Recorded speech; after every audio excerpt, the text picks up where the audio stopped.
चलिए sir start करते हैं। बिस्मिल्लाहिर्रहमानिर्रहीम। Welcome to the meetup session of this CFEP 5 that is tax planning and tax practices for December 22 attempt। आज के इस सेशन में हम बेसिकली ये डिस्कस करेंगे कि इस सब्जेक्ट को पढ़ने की या इस सब्जेक्ट को पास करने की हमारी ओवरऑल अप्रोच क्या होनी चाहिए। स्पेसिफिकली कुछ डिस्कशन करनी है उन स्टूडेंट से जिनके लास्ट अटेम्प्ट में इस सब्जेक्ट में इस एग्जाम में अपेयर हुए थे लेकिन किसी भी एक्स वाई रीजन की वजह से इस सब्जेक्ट को क्लियर ना कर सके, तो उनकी क्या स्ट्रेटेजी होनी चाहिए। आइदर उनको क्लासेस लेने की जरूरत है, क्लासेस लेने की जरूरत नहीं है, सेल्फ स्टडी से कवर किया जा सकता है या नहीं किया जा सकता, और लॉ में जो चेंजेस वगैरह आई हैं उन चेंजेस वगैरह को आप किस तरह से ट्रेस कर सकते हो। तो हम सारी बातें डिस्कस करेंगे और उसके बाद जो आप लोगों की इंडिविजुअल क्वेरीज होंगी इंशाल्लाह उन चीजों को भी आंसर करेंगे। तो सबसे पहले अगर मैं इस CFEP 5 that is tax practices and tax planning के सब्जेक्ट की बात करूं तो सी फाइनल का ये 5वां subject tax session basically open book exam में ये अगर मैं सब्जेक्ट की अगर हिस्ट्री डिस्कस करूं तो ये CFEP 5 का सब्जेक्ट हमेशा से ओपन बुक नहीं हुआ करता था, लेकिन कोई बैक इन 2019-20 ये सब्जेक्ट ओपन बुक हुआ और अब हमारे पास कोई 6-7 अटेम्प्ट गुजर चुकी है जिसमें सब्जेक्ट ओपन बुक हुआ है और इस सब्जेक्ट के थोड़े डायनेमिक्स ओपन बुक एग्जामिनेशन के बाद बदल चुके हैं। जी सर, तो मैं ये डिस्कस कर रहा था कि जो आपके पास CFEP 5 का एग्जाम है ये हमेशा से ओपन बुक नहीं हुआ करता था। पहले ये सब्जेक्ट एक क्लोज बुक सब्जेक्ट हुआ करता था, लेकिन बैक इन 2019-20 सब्जेक्ट को ओपन बुक एग्जाम बनाया गया और 2019-20 के बाद हमारे पास कोई 6-7 अटेम्प्ट गुजर चुकी है जिसमें सब्जेक्ट को ओपन बुक एग्जाम के तौर पर टेस्ट किया गया है। अब देखें, जिस वक्त मैंने ये CFEP 5 टैक्स प्रैक्टिसेस और टैक्स प्लानिंग जो कि पास्ट में एडवांस टैक्सेशन के नाम से पुकारा जाता था पढ़ाना स्टार्ट किया, तो उस वक्त ये सब्जेक्ट एक रिलेटिवली इजी सब्जेक्ट हुआ करता था। रिलेटिवली इजी कहने का मतलब है कि बहुत आसान सब्जेक्ट नहीं था, लेकिन अगर मैं इसको कंपेयर करूं विद एडवांस कॉर्पोरेट लॉ या विद एडवांस फाइनेंशियल रिपोर्टिंग या विद एडवांस BFD और एडवांस ऑडिटिंग, तो उनके कंपैरिजन में ये सब्जेक्ट का रिजल्ट, ये पासिंग रेशियो एक अच्छा रेशियो हुआ करता था। अराउंड 30, 40, 45 इवन 50% तक का रिजल्ट इस सब्जेक्ट में देखा जा रहा होता था। लेकिन जब से ये सब्जेक्ट ओपन बुक हुआ है तो ओपन बुक होने के बाद इसका रिजल्ट परसेंटेजेस में काफी ज्यादा वेरिएशन आई है। लाइक जिस वक्त ये पहली बार ओपन बुक हुआ था उस वक्त कुछ 6% का रिजल्ट आया था, फिर वो रिजल्ट 6% से बढ़कर 46% पे गया, फिर 10% आया, फिर 21% आया, फिर 25% आया, और अभी जो लास्ट अटेम्प्ट का पेपर गुजरा है जो कि समर 2022 का है उसके भी एग्जामिनर कमेंट्स तो नहीं है। एग्जामिनर कमेंट्स में जनरली वो बताता है कि कितना रिजल्ट रहा है, लेकिन मेरा अंदाजा है कि वो रिजल्ट कोई 20 से 30% के दरमियान होगा। हो सकता है कि 25% या 26%, 27% इसके आसपास हो। ये मैंने कुछ पिछली 4-5 अटेम्प्ट के एग्जामिनर कमेंट्स आपके सामने लिखे हैं। इन एग्जामिनर कमेंट्स को आप पढ़कर थोड़ा बहुत आइडिया लगा सकते हो कि इस रिजल्ट में, इस सब्जेक्ट के रिजल्ट में, इसके एग्जामिनर की एक्सपेक्टेशन में कितनी ज्यादा चेंजेस आई हैं, और फिर हम इसको फर्दर डिस्कस करते हैं। आपके सामने पिछली 5 अटेम्प्ट के एग्जामिनर कमेंट्स है उस वक्त से जब से ही पेपर ओपन बुक हुआ। तो पहली अटेम्प्ट इसकी समर 19 में हुई थी, उस वक्त इसका रिजल्ट आया था 6%। फिर उसके बाद विंटर 19 में इसका रिजल्ट 46% हुआ, फिर विंटर 20 में इसका रिजल्ट 10%, समर 21 में 21%, विंटर 21 में 25%, और अभी जो एग्जाम लास्ट गुजरा है मैं समझता हूँ कि रिजल्ट जो है तकरीबन 25% के आसपास ही रहा होगा। अच्छा, ओपन बुक होने के बाद भी ये सब्जेक्ट मैं समझता हूँ कि कोई बहुत ज्यादा मुश्किल सब्जेक्ट नहीं है अगर आप एक रीजनेबल मेहनत इस सब्जेक्ट में करो। अगर कोई 150 घंटे तक की क्लास स्टडीज और 150 घंटे तक की सेल्फ स्टडीज वगैरह करो तो इस सब्जेक्ट को सेफली पास किया जा सकता है। और इसका रीजन ये है कि इसका कोर्स आउटलाइन कुछ इस तरह का है कि आप इसको सेफली पास कर सकते हो। बेसिकली हमारे पास इस सिलेबस में 3 चंक्स या 3 एरिया है जिसमें सिलेबस को तोड़ा गया है। One is income tax, that is your direct tax. The other is 2 laws of indirect tax, that is sales tax and federal excise law, and third area is professional values, ethics and attitudes. Basically major chunk इस subject में income tax के area पे लग रहा होता है। इस subject को पढ़ने में तकरीबन जो टाइम लगता है उसका 60-75% टाइम इनकम टैक्स खा जाता है, और इनकम टैक्स की जो वेटेज है वो अराउंड 50 to 60 मार्क्स की रखी गई है। इसके बाद 2 इनडायरेक्ट टैक्स लॉस आपके कोर्स का पार्ट बनाए गए, one is sales tax and the second one is federal excise law.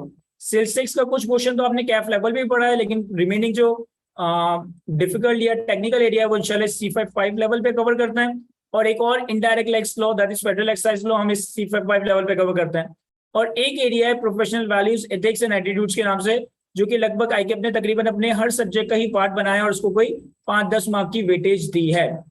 अब जैसे कि मैंने कहा कि वैसे तो इस सब्जेक्ट में पढ़ने के लिए बहुत कुछ है, लेकिन अगर आप एक रीजनेबल लेवल की मेहनत करो तो आपकी अटेम्प्टेबिलिटी इस एग्जाम की 80 85 90 मार्क तक हो जाती है, और आप 80 85 मार्क का पेपर अटेम्प्ट करके इसमें आसानी से 50 मार्क्स से ज्यादा ऑब्टेन कर सकते हो। इसका रीजन ये है कि जैसे अगर मैं बात करूं इनकम टैक्स लॉ की, अब इनकम टैक्स लॉ में एग्जामिनर के पास बेतहाशा चीजें हैं। इनकम टैक्स ऑर्डिनेंस की 100% सेक्शंस, इनकम टैक्स ऑर्डिनेंस की 100% शेड्यूल्स, इनकम टैक्स रूल्स 2002, फिर इनकम टैक्स ऑर्डिनेंस और इनकम टैक्स रूल्स की अम्ब्रेला में जितने नोटिफिकेशन, सर्कुलर्स, एसआरओस, जितनी चीजें इशू हुई हैं, ये सारी चीजें टेस्ट होती हैं। लेकिन एग्जामिनर का पैटर्न कुछ इस तरह से है कि वो अराउंड 20-25 मार्क का एक न्यूमेरिकल टेस्ट कर लेता है, 20-25 मार्क का आपको एक न्यूमेरिकल बना के दे देता है जिसमें आपको कमेंट्स वगैरह करने होते हैं, और कोई 8-10 मार्क या 12-15 मार्क के आपसे इनकम टैक्स की केस स्टडीज वगैरह पूछ लेता है। तो अगर हमने रीजनेबल क्लासेस ही अटेंड की हो ना प्रॉपर्ली, तो इनकम टैक्स का न्यूमेरिकल क्वेश्चन आप एक रीजनेबल हद तक सॉल्व कर सकते हो। इनकम टैक्स का जो न्यूमेरिकल वो बना के दे रहा है, उसको जो डिस्कशन हमें करनी है वो एक रीजनेबल हद तक सॉल्व कर सकते हो। और बाकी अगर आपके पास कोई केस स्टडी वगैरह आ जाती है 2-3-5-10 मार्क्स के हवाले से, तो उन मार्क्स में से 70% मार्क्स गेन करना एक रीजनेबल चांसेस होते हैं, फेयर चांसेस होते हैं कि आप उससे 60-70% मार्क्स ऑब्टेन कर सकते हो। फिर दूसरा हमारा एरिया है sales tax and federal excise law का। अब ये थोड़ा सा टेक्निकल एरिया समझा जाता है स्टूडेंट्स को, इन एरियाज में थोड़ी मुश्किल होती है as compare to income tax के, थोड़ा डिफिकल्ट और मुश्किल एरिया है। लेकिन अगर मैं कंपेयर करूँ ना अपने सेल्स टैक्स और फेडरल एक्साइज लॉ को with respect to income tax, तो इनकम टैक्स में 50-60 मार्क्स के लिए पढ़ने के लिए बहुत सारी चीजें हैं, लेकिन इसी के अगेंस्ट सेल्स टैक्स और फेडरल एक्साइज लॉ में पढ़ने के लिए बहुत लिमिटेड चीजें हैं, और इन लिमिटेड चीजों से आपके पास 30 से 45 मार्क की वेटेज तक का एग्जामिनर क्वेश्चंस पूछ रहा होता है। अगर आप एक रीजनेबल कवरेज कर लो, अगर आप एक रीजनेबल अराउंड 40 आवर्स की क्लास स्टडीज और 40 आवर्स की सेल्फ स्टडी कवर कर लो, तो आप इस sales tax and federal excise law के 30-35-40 मार्क की वेटेज से भी 60-70% मार्क्स उठा सकते हो। और हमारे पास कोई 8-10 पेजेस का एक सिंपल सा हैंड आउट है एथिक्स एंड एटीट्यूड से रिलेटेड, जिससे हम 5 से 7-8 मार्क्स ऑब्टेन कर सकते हैं। तो ये मैंने आप लोगों के सामने हिस्ट्री को देखते हुए कुछ ब्रेकअप बनाया है कि इनकम टैक्स में जो सवाल आते हैं उसकी कितनी वेटेज होती है, सेल्स टैक्स में जो सवाल आते हैं उसकी कितनी वेटेज होती है। अच्छा, अगर मैं बात करूं स्पेसिफिकली सेल्स टैक्स के हवाले से, तो हमने कैफ लेवल पे तो जो सेल्स टैक्स का एरिया कवर किया है उसमें हमने सेल्स टैक्स गुड्स पे कवर किया है, लेकिन पाकिस्तान में गुड्स पे भी सेल्स टैक्स अप्लाई होता है और सर्विसेज पे भी सेल्स टैक्स अप्लाई होता है। सर्विसेज का जो सेल्स टैक्स है वो आप पहली बार सीफेप 5 लेवल पे कवर करेंगे या आपने कैफ 2 लेवल पे कवर नहीं किया। इसके बाद फेडरल एक्साइज लॉ का जैसे मैंने जिक्र किया, ये फेडरल एक्साइज लॉ का इंडायरेक्ट टैक्स आपने कैफ लेवल पे कवर नहीं किया, आप सी फाइनल लेवल पे कवर करेंगे। और कुछ 5-6 मार्क की वेटेज प्रोफेशनल एथिक्स के एरिया को दी गई है। तो ये हमारे पास ओवरऑल जो है ना इस सब्जेक्ट का सिलेबस एनालिसिस है। किसी ने सवाल पूछा कि सर ये टैक्स का सब्जेक्ट, ये सीफेप 5 कैफ के टैक्स से आसान है या मुश्किल है, तो इसका तो बिल्कुल ऑब्वियस आंसर है कि कैफ का लेवल तो नहीं होगा आपके फाइनल लेवल पे जाहिर है टेक्निकलिटीज और चीजें बढ़ेंगी, कोर्स आउटलाइन भी इंक्रीज होगा और टेक्निकलिटी और इंटरप्रिटेशंस भी इन्वॉल्व होंगी। तो कैफ 2 के मुकाबले या कैफ लेवल पे जो आपने टैक्स पढ़ा उससे तो ऑब्वियसली मुश्किल होगा, लेकिन स्टिल अगर मैं इसको सीए फाइनल की या सीफेप के 6 सब्जेक्ट से कंपेयर करूं तो मैं समझता हूँ ये एक आसान सब्जेक्ट है। अब थोड़ी डिस्कशन करते हैं स्पेसिफिकली उन लोगों के लिए जिन्होंने लास्ट अटेम्प्ट में ये पेपर में अपेयर हुए थे लेकिन किसी वजह से ये पेपर क्लियर ना कर सके, तो उनकी क्या स्ट्रेटेजी होनी चाहिए। देखिए, तकरीबन 7 सालों से मैं सीए फाइनल की टीचिंग में इन्वॉल्व हूँ। मैंने बैक इन 2015 सीए फाइनल की टीचिंग स्टार्ट की थी from the platform of Kenens school of business studies, और फिर तकरीबन 3-4 बैचेस अपने इस आईक्यू स्कूल ऑफ फाइनेंस में कंडक्ट कर रहा हूँ। तो इन 6-7 सालों का जो भी मेरा छोटा सा टीचिंग करियर है सीए फाइनल की टैक्सेशन से रिलेटेड, इसमें मेरे पास हर दफा रिजल्ट के बाद जो स्टूडेंट्स आ रहे होते हैं ना उसकी 3 कैटेगरीज होती है जनरली मैंने देखी है।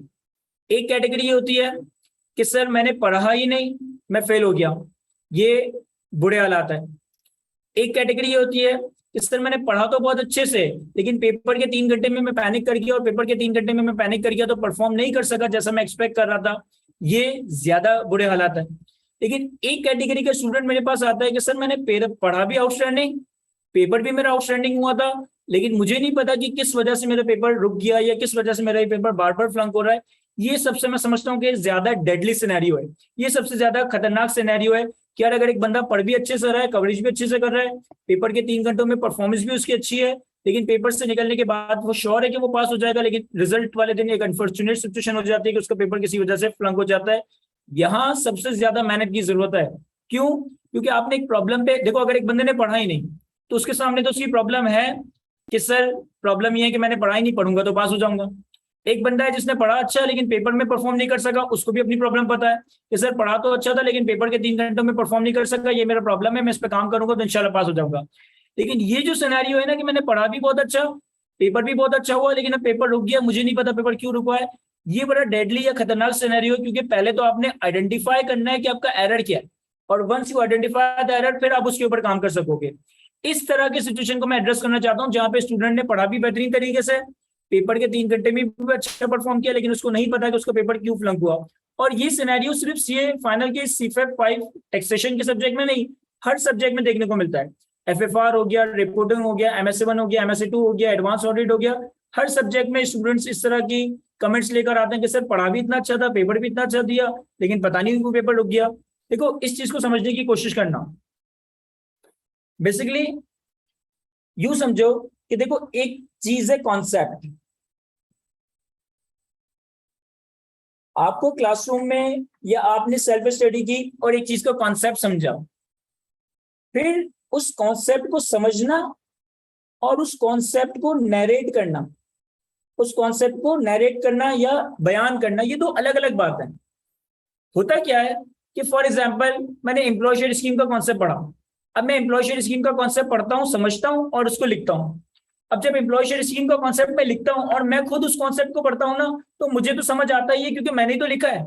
लेकिन क्या वही कॉन्सेप्ट अगर मैं अपने एग्जामिनर को या किसी थर्ड पर्सन को चेक करवाऊं, तो क्या वो उस बात को पढ़कर वही समझ रहा है जो मैं समझाना चाह रहा हूँ? ये बड़ी इंपॉर्टेंट बात है।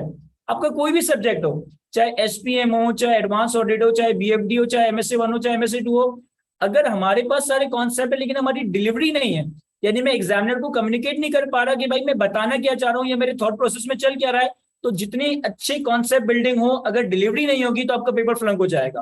देखो एग्जामिनर के सामने एग्जामिनी नहीं बैठा हुआ, एग्जामिनर को नहीं पता कि एग्जामिनी के जहन में क्या है, एग्जामिनर के सामने एग्जामिनी की आंसर कॉपी है और आपकी उस आंसर कॉपी से ही वो आपको जज कर रहा है कि आपको कितना आता है, आपको कितना नहीं आता। तो ये बड़ा इंपॉर्टेंट है कि अगर मैं कोई कॉन्सेप्ट समझता हूँ, समझने के साथ साथ उस कॉन्सेप्ट को डिलीवर करना भी बड़ा जरूरी है। अगर आप डिलीवर नहीं कर पा रहे और कॉन्सेप्ट बहुत अच्छा लेके बैठे हो, यू आर फेल। ठीक है, बहुत सारे लोग दुनिया मतलब अगर हम देखें तो बहुत सारे डिफरेंट प्रोफेशंस में जाते हैं, लेकिन अगर मैं स्पेसिफिकली टीचिंग की बात करूं तो टीचिंग के प्रोफेशन में कुछ लिमिटेड लोग जाते हैं। अच्छा, फिर उस लिमिटेड टीचिंग के प्रोफेशन में भी जो लोग जा रहे हैं उसमें से हर बंदा इतना सक्सेसफुल टीचर नहीं बनता, क्योंकि टीचिंग का एक प्रोफेशन एक ऐसा प्रोफेशन है जिसमें मैटर ये करता है कि हाउ यू एक्सप्लेन थिंग।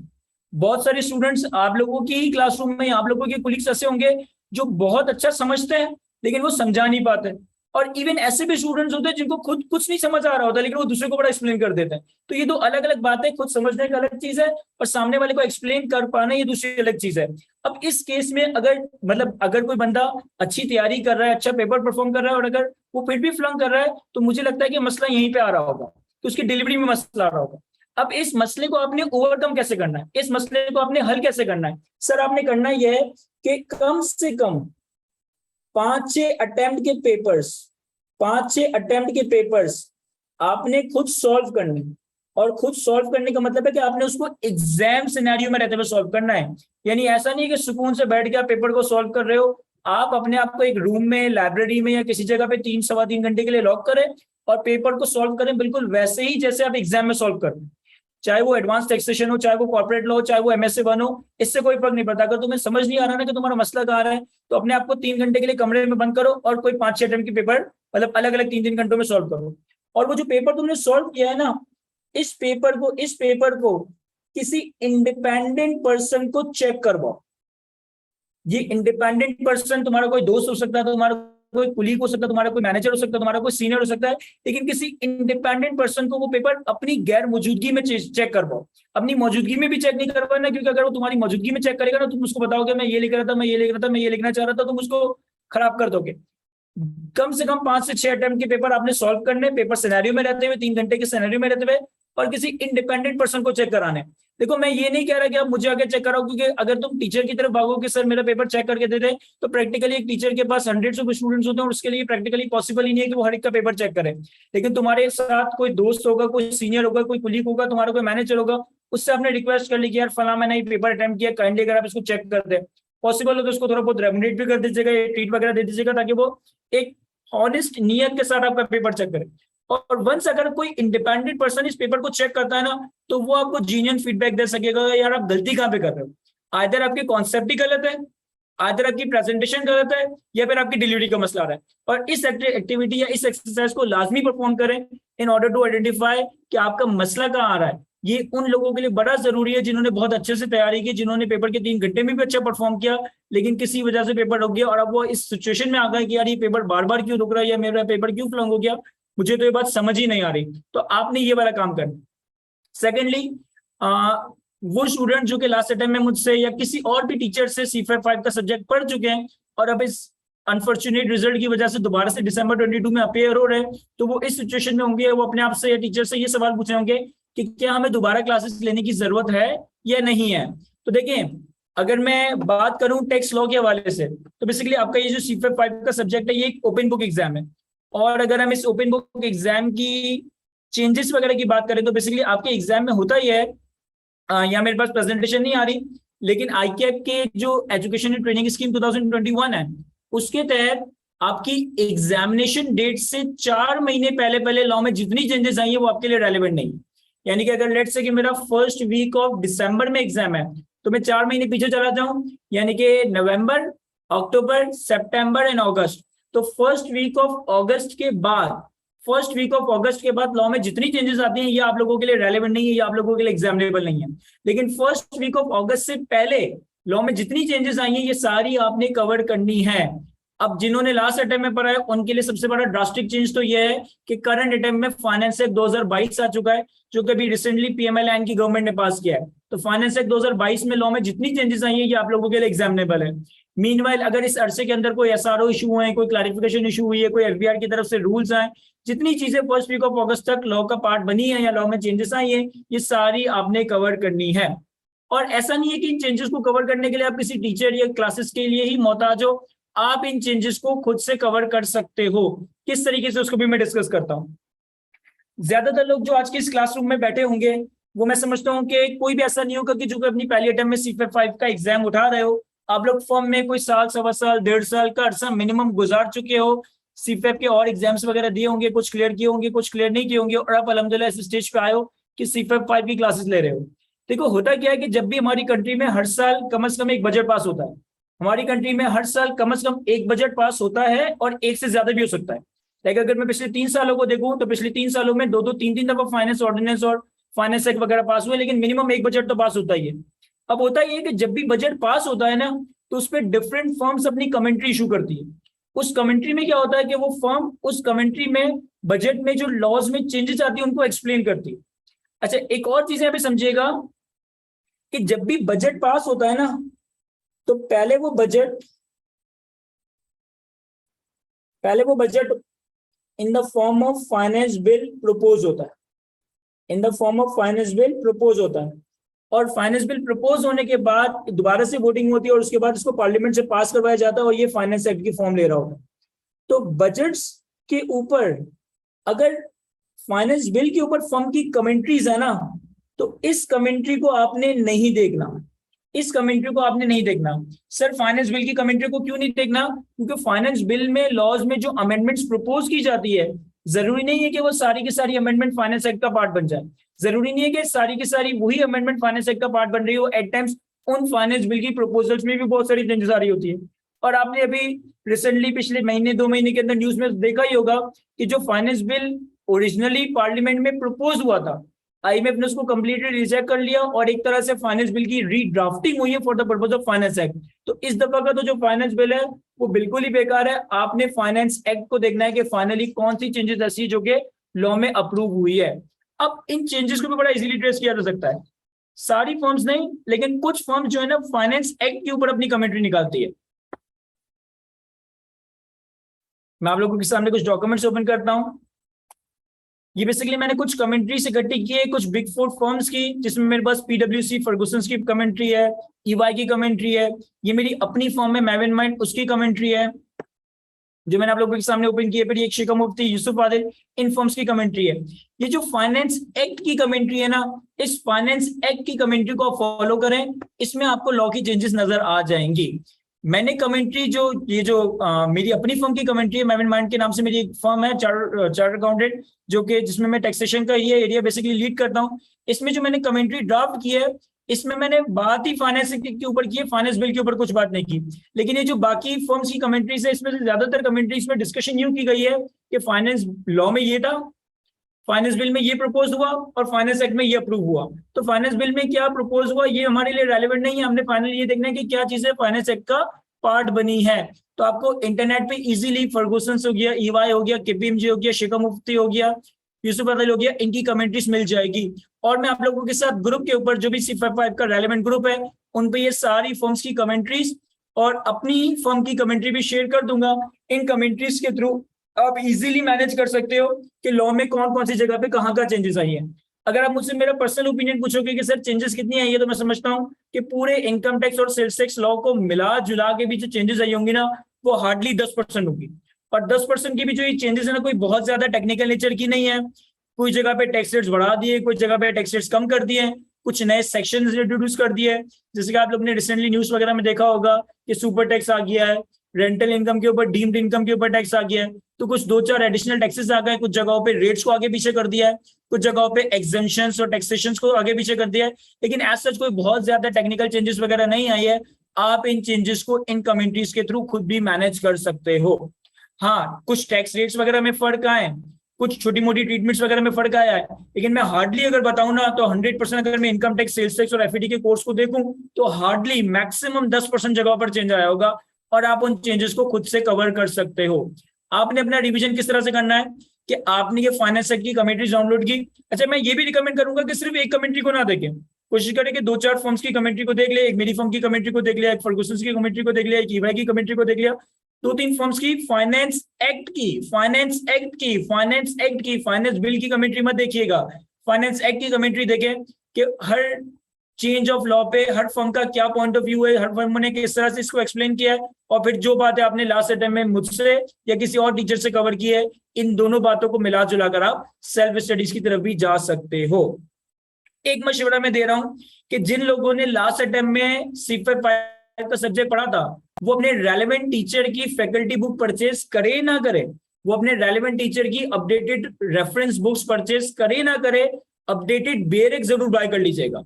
आपका जो अपडेटेड बेयर एक्ट है वो मेरी एक्सपेक्टेशन है कि अगस्त के मिड तक आ जाएगा। खालिद पेटीवाला साहब का अपडेटेड बेयर एक्ट जरूर बाय कर लीजिएगा, क्योंकि वो आपको एग्जाम में लेके जाना है, और एग्जाम में पुराना लॉ मत लेके चले जाइएगा।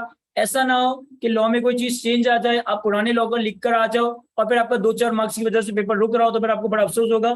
तो थोड़ा खर्चा कर लीजिएगा, टीचर की बुक खरीदे ना खरीदे। लाइक जिन स्टूडेंट ने मुझसे पहले पढ़ा हुआ है या अभी पढ़ रहे हैं, तो मेरी टैक्सेशन की 3-3 वॉल्यूम्स है, वॉल्यूम 1, वॉल्यूम 2, वॉल्यूम 3। तो शायद आपको ऐसा लगता होगा कि यार ये तो बहुत खर्चा हो रहा है एट टाइम में, मैं बार बार इन बुक्स को बाय नहीं करता। कोई मसला नहीं है, आप उन बुक्स को बाय ना करें, लेकिन लाजमी बेयर एक्ट अपडेटेड जरूर बाय कर लीजिएगा, जो आपका दिसंबर 22 की एग्जाम के लिए अप्लीकेबल हो। अभी वो आपको मार्केट में नहीं मिलेगा, अभी जुलाई का एंड चल रहा है, लेकिन मेरी एक्सपेक्टेशन है कि वो मिड ऑफ अगस्त तक आ जाएगा। तो मिड ऑफ अगस्त में जब वो अपडेटेड बेयर एक्ट आ जाए, तो आपने अपडेटेड बेयर एक्ट जरूर बाय करना है। अगर मैं ओवरऑल इस सब्जेक्ट के हवाले से बात करूं कि सब्जेक्ट का कितना ड्यूरेशन होगा, कितना टेक्निकलिटी लेवल होगा, किस तरह से सब्जेक्ट की कंप्लीशन कराई जा रही होगी, किस तरह से सब्जेक्ट की कवरेज की जा रही होगी, तो उसके हवाले से कुछ डिस्कशन करते हैं। जैसे कि मैंने पहले डिस्कस किया कि एक रिलेटिवली भी आसान सब्जेक्ट है, पहले तो बहुत आसान हुआ करता था, अभी बाकी सब्जेक्ट से अगर मैं कंपेयर करूं तो मैं समझता हूं कि इजी सब्जेक्ट है। कोई अराउंड 170 to 180 आवर्स का इसका कोर्स है, और ये हाइब्रिड फॉर्म में कंडक्ट हो रहा होता है। हाइब्रिड फॉर्म में कंडक्ट हो रहा होता है, का मतलब है कि आपके रिकॉर्डेड और लाइव लेक्चर्स पैरेलल चल रहे होंगे। रिकॉर्डेड और लाइव लेक्चर्स पैरेलल चलाने का मतलब यह है कि बेसिकली मेरे लिए बड़ा अच्छा हो कि मैं 100% कोर्स लाइव क्लास में कवर करवाऊं, लेकिन चूंकि पोस्ट कोविड सिचुएशन में अब फाइनल की ऑडियंस तकरीबन ना होने के बराबर ही हो गई है। अभी तो अल्हम्दुलिल्लाह हमारे पास कोई इतने नंबर ऑफ पार्टिसिपेंट्स आ रहे हैं, लेकिन जैसे जैसे हमारी क्लासेस आगे बढ़ती रहती हैं तो ये नंबर ऑफ पार्टिसिपेंट्स कम हो जाते हैं। और मुझे अंदाजा है इस चीज में कि फर्म का एक वर्क प्रेशर होता है, घर की मसरूफियात होती है, और 10 काम होते हैं, और फिर हमारी लीस्ट प्रायोरिटी पे हमारी क्लासेस होती हैं, तो हम लाइव क्लासेस या फिजिकल क्लासेस अटेंड नहीं कर पाते। तो जो हमारा more than 90%, 95% chunk of students है वो रिकॉर्डेड की तरफ जा रहा होता है। तो इस वजह से अब जो कोर्स की कवरेज भी होती है वो हाइब्रिड फॉर्म में होती है। Certain percentage of the course आपको रिकॉर्डेड फॉर्म में प्रोवाइड किया जाएगा, certain percentage of the course आपको लाइव कवर करवाया जाएगा, और जितना परसेंट कोर्स आपको लाइव कवर करवाया जाएगा उसकी भी रिकॉर्डिंग्स बिल्कुल अवेलेबल कर दी जाएगी। चाहे आपको लाइव कवरेज करवाई जाए, चाहे आपको रिकॉर्डेड कवरेज करवाई जाए, जो भी आपको कवरेज करवाई जाएगी वो अपडेटेड होगी, वो आउटडेटेड नहीं होगी कि आपको पुराना लॉ पढ़ाया जा रहा है। आपको सारी चीजें updated relevant for December 22 attempt पढ़ाई जा रही होगी। फिर कंप्लीशन डेट के बारे से बात करूं तो अल्हम्दुलिल्लाह तकरीबन कोई 8-10 बैचेस में सीफेप 5, 8-10 नहीं बल्कि उससे ज्यादा कोई 12-13 बैचेस से सीफेप 5 के कवर करवा चुका हूं। इसके अलावा मैं सीए फाइनल में एफएफआर का सब्जेक्ट भी पढ़ा रहा हूं, कैफ का सब्जेक्ट भी, कैफ के भी 2-3 सब्जेक्ट पढ़ा रहा हूं। तो अल्हम्दुलिल्लाह ये हिस्ट्री रही है कि मैंने जितने भी कोर्सेज कवर करवाए सीए लेवल, सीए में, कैफ लेवल पे, चाहे फाइनल लेवल पे, तो अल्लाह पाक का बहुत एहसान है कि हमारे हर course 1 month before exam complete हो गए। लास्ट 2-3 अटेम्प्ट से तो मैं देख रहा हूँ कि 40 दिन पहले भी कोर्स कंप्लीट हो जाता है, क्योंकि जाहिर है मेरे पास एक फैसिलिटी अवेलेबल है रिकॉर्डिंग्स की और लाइव की, तो मैं एग्जाम से 40 दिन पहले भी कोर्स को कंप्लीट कर देता हूँ। लेकिन स्टिल आप अपने जहन में जो एक्सपेक्टेशन रख सकते हैं वो मुझसे, वो आप एग्जाम के 1 महीने पहले तक ही रख सकते हैं। यानी कि अगर दिसंबर के फर्स्ट वीक में हमारा एग्जाम है तो इंशाल्लाह नवंबर के फर्स्ट वीक तक आपका 100% कोर्स आप लोगों को अवेलेबल हो जाएगा। तैयारी अब आपने करनी है, आप चाहे रिकॉर्डिंग की तरफ जाएं, आप चाहे लाइव क्लासेस की तरफ जाएं, आप चाहे फिजिकल क्लासेस की तरफ जाएं। मेरे पार्ट पे जो रिस्पॉन्सिबिलिटी है, वो जो कवरेज मुझे करनी है, वो जो मैक्सिमम कवरेज मुझे करनी है, वो सारी कवरेज के साथ मिला जुला कर ये कोर्स इंशाल्लाह एग्जाम से 1 महीने पहले तक कंप्लीट हो जाएगा। कुछ स्टूडेंट्स चैट बॉक्स में सवाल कर रहे हैं, मैं उन सवालों को इग्नोर नहीं कर रहा, पहले मैं अपनी बात मुकम्मल कर लूं, फिर मैं आप लोगों के सवालों पे भी आऊंगा।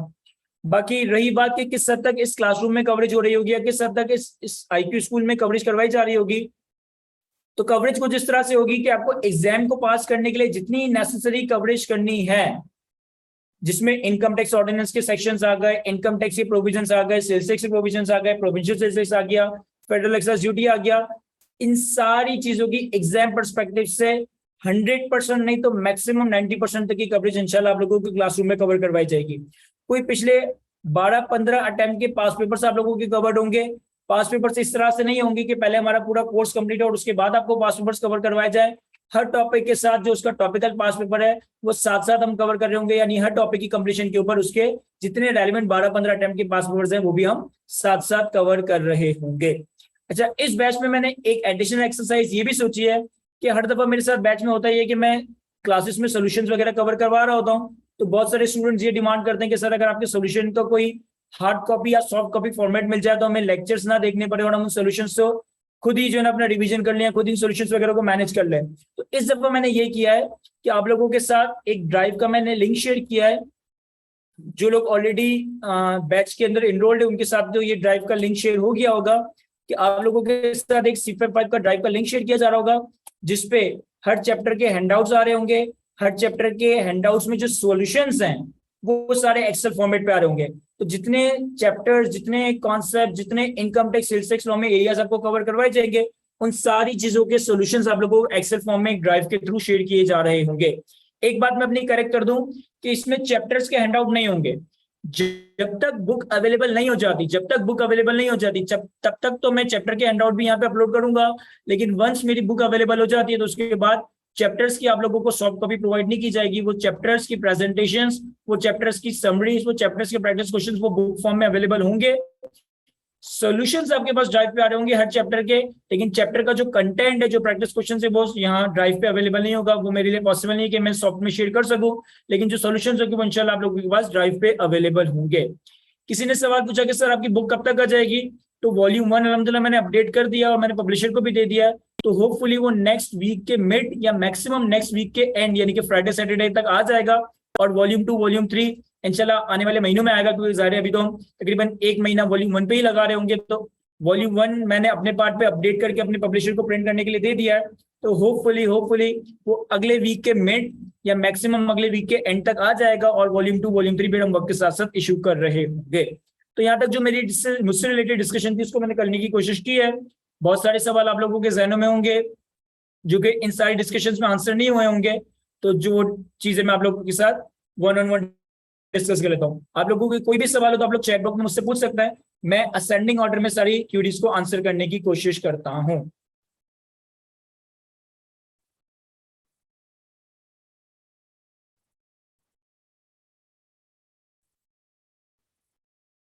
किसी ने सवाल पूछा है कि सर अगर मैंने दिसंबर 21 में अटेंड किया था तो वो क्या ट्राई करें अब। तो इस केस में मेरा रिकमेंडेशन ये होगा, देखिए डिसीजन अल्टीमेटली आपका है, लेकिन अगर आपने दिसंबर 21 में लिया था और आप आप दिसंबर 22 में अपेयर हो रहे हो, तो मेरी रिकमेंडेशन ये होगी कि आप दोबारा से क्लासेस ले लो। रीजन भी कि दिसंबर 21 के एग्जाम के बाद 2-3 छोटे मोटे ऑर्डिनेंस पास हुए थे, जिसमें सेल्स टैक्स वगैरह में ड्रास्टिक चेंज थी, फिर फाइनेंस एक्ट में भी चेंजेस आ गई है, तो ये कुल मिला के कोई 20-25-30% की चेंजेस हो गई होंगी। तो अगर किसी ने लास्ट दिसंबर 21 में क्लासेस लिए, तो मेरी रिकमेंडेशन ये होगी कि आपको अब क्लासेस ले लेनी चाहिए। स्टिल अगर आप अभी भी चाहो तो सेल्फ स्टडीज के थ्रू चीजों को मैनेज कर सकते हो। अच्छा, कि मेरी पास में हिस्ट्री ये भी रही है कि अगर मैंने वॉल्यूम 1, वॉल्यूम 2, वॉल्यूम 3 इशू कर दिया, तो नया लॉ आने के बाद जो पुरानी किताब में चेंज आता है, मैं सिर्फ वो चेंजेस की पेज शेयर कर लेता हूँ। तो किसी ने सवाल पूछा कि सर आप वो चेंजेस वाला डॉक्यूमेंट कब शेयर करेंगे, तो इस बात का जवाब ये है कि इस दफा मैं वो चेंजेस वाला डॉक्यूमेंट इशू नहीं कर सकूंगा। देखिए, लॉ में जब 2-4% की चेंजेस आ रही होती है ना, तो मैं अपनी बुक में सिर्फ चेंजेस के पेज अपडेट करके आप लोगों को प्रोवाइड कर देता हूँ। लेकिन अब दो फाइनेंस एक्ट, एक फाइनेंस एक्ट गुजर चुका है, कुछ छोटे मोटे फाइनेंस ऑर्डिनेंस गुजर चुके हैं, तो अब वो चेंजेस के पेज सेपरेट नहीं किए जा सकते। वो काफी जो है ना अजीब सा एक डॉक्यूमेंट बन जाता है, जिसको मैनेज करना, जिसको पढ़ना पढ़ाना समझना बहुत मुश्किल होगा। तो ऐसा कोई डॉक्यूमेंट इस बार शेयर नहीं किया जाएगा जिसमें सिर्फ चेंजेस आ रही हो। आपके पास जो वॉल्यूम 1, वॉल्यूम 2, वॉल्यूम 3 होगा वो अपडेटेड होगा। और अगर आप फाइनेंस एक्ट 2022 की चेंजेस को देखना चाहते हैं, तो फिर उसके लिए मेरी रिकमेंडेशन ये थी कि आप डिफरेंट फर्म्स की बजट कमेंट्रीज को देख लें। मैं अपनी फर्म की बजट कमेंट्रीज आप लोगों के साथ ग्रुप पे शेयर कर लूंगा, और बाकी फर्म्स की भी ग्रुप पे शेयर कर दूंगा। बाकी फर्म्स की तो आपको गूगल पे इजीली फर्म्स की वेबसाइट पे भी मिल जाएगी।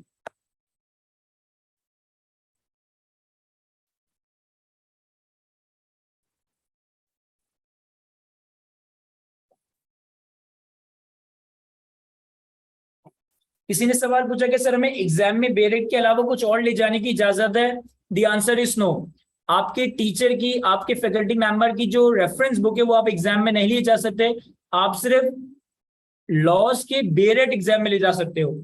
और इससे रिलेटेड जो आईकेप की गाइडलाइंस थी, वो मैंने आपके सामने आपकी स्क्रीन पे ही ओपन की है कि आप ओरिजिनल बुक ले जा सकते हो जो कि ड्यूली बाउंडेड हो। और क्या कहते हैं, आपको हाईलाइट वगैरह करने की इजाजत है, अंडरलाइन करने की इजाजत है, आप उन बेरेक्ट वगैरह में कुछ लिख नहीं सकते।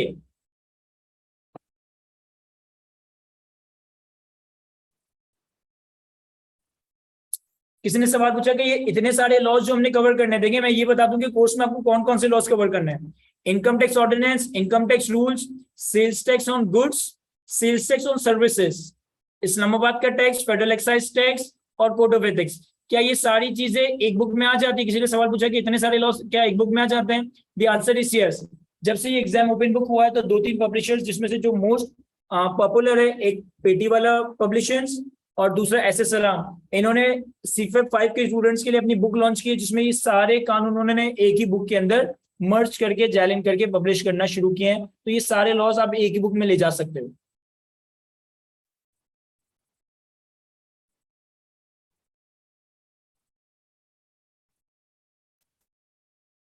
किसी ने बड़ा एक रेलेवेंट सवाल पूछा है, सारे गौर से सुनिएगा, कि सर व्हाट इफ कि हम क्लासेस ना लें, तो क्या ये पॉसिबल होगा कि क्वेश्चंस के जो सॉल्यूशंस हैं सिर्फ आप वो शेयर कर दें? क्योंकि हमने लास्ट अटेम्प्ट में क्लासेस ली है, तो अगर हमारे पास अपडेटेड सॉल्यूशन होंगे तो हम सेल्फ स्टडी करके अपने सॉल्यूशंस को सिर्फ टैली कर लेंगे कि आइदर आपके सॉल्यूशन से हमारा सॉल्यूशन रिकंसाइल करता है नहीं।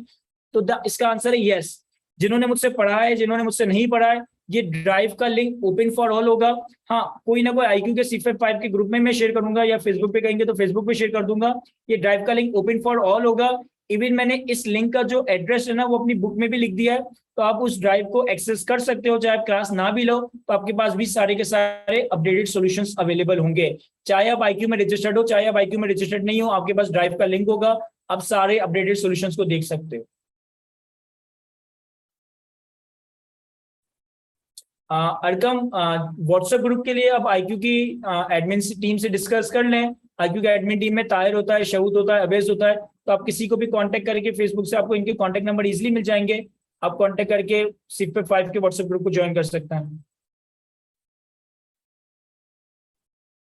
मैं लेक्चर्स पे भी आता हूँ कि लेक्चर्स किस फॉर्म में प्रोवाइड किए जा रहे होंगे। पहले मैं कुछ सवाल रीड कर लूँ। उस्मान, इससे कोई फर्क नहीं पड़ता कि आप फ्रेश लेक्चर्स लें या रिकॉर्डेड की तरफ जाएं, लेकिन फ्रेश या रिकॉर्डेड जो भी लेक्चर्स लें वो दिसंबर 22 के अटेम्प्ट की लीजिएगा, वो जून 22 के मत लीजिएगा। जून 22 के लेक्चर्स आप लोगों के लिए नुकसानदेह हैं, उसमें पुराना लॉ होगा। तो दिसंबर 22 के लिए आप इनरोल करवाएं, फिर आप क्लासेस को लाइव लें या रिकॉर्डेड लें, आपकी मर्जी है।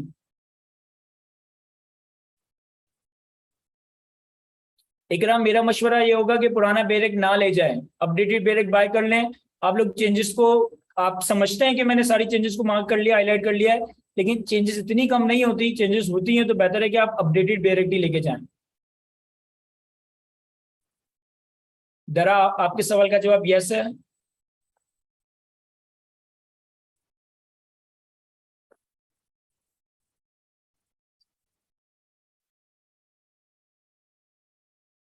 मोहम्मद अकील ने सवाल पूछा है जिसको मैं ऑलरेडी आंसर कर चुका हूं, लेकिन इसके सवाल को रीड कर मैं दोबारा से आंसर कर देता हूं कि sir, I took classes in June 22, did practice from the book, even still remember many provision word by word.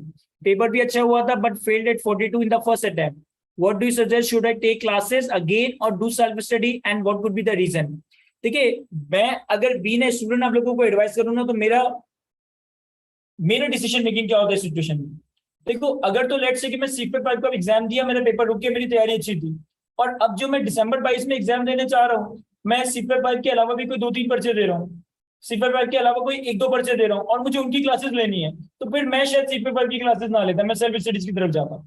लेकिन अगर लेट से कि मेरा रहता ही सीपेट 5 और एमएसए को पेपर है और मेरी क्वालिफाइंग अटेम्प्ट है, तो फिर मैं यहाँ रिस्क ना लेता। मैं अगर क्वालिफाइंग अटेम्प्ट होती तो मैं दोबारा क्लासेस ले लेता। लेकिन अगर लेट से कि मुझे सीपेट 5 के साथ बीएफडी देना है, या मुझे सीपेट 5 के साथ एफएफआर देना है, या कोई और सब्जेक्ट देना है जिसकी मुझे क्लासेस लेनी है, तो फिर मेरा मशवरा होगा कि सीपेट 5 की क्लासेस की आपको जरूरत नहीं है, सब्जेक्ट टू द कंडीशन कि आपने पहले क्लासेस प्रॉपर तरीके से ली है। 2x और 3x पे आखिरी महीने में नहीं देखिए, आपके पास रजिस्टर प्रॉपर्ली मेंटेन्ड है। अगर पिछले बैच में आपने प्रॉपर क्लासेस ली है, आपके पास रजिस्टर प्रॉपर्ली मेंटेन्ड है, और इस अटेम्प्ट में आपके पास कोई और सब्जेक्ट की क्लासेस भी है, 2 सब्जेक्ट की, 1 सब्जेक्ट की, तो मेरा मशवरा नहीं है आपको सीपेट 5 की दोबारा क्लासेस लेने की जरूरत है। आप सेल्फ स्टडी से कवर कर सकते हो। हाँ, अगर तुमने पिछले बैच में पढ़ा था और इस दफा तुम्हारी क्वालिफाइंग अटेम्प्ट और सीपेट 5 या उसके साथ कोई एक पर्चा रहता है, तो फिर मेरी रिकमेंडेशन ये होगी कि रिस्क ना लो, बेहतर है कि क्लासेस ले लो।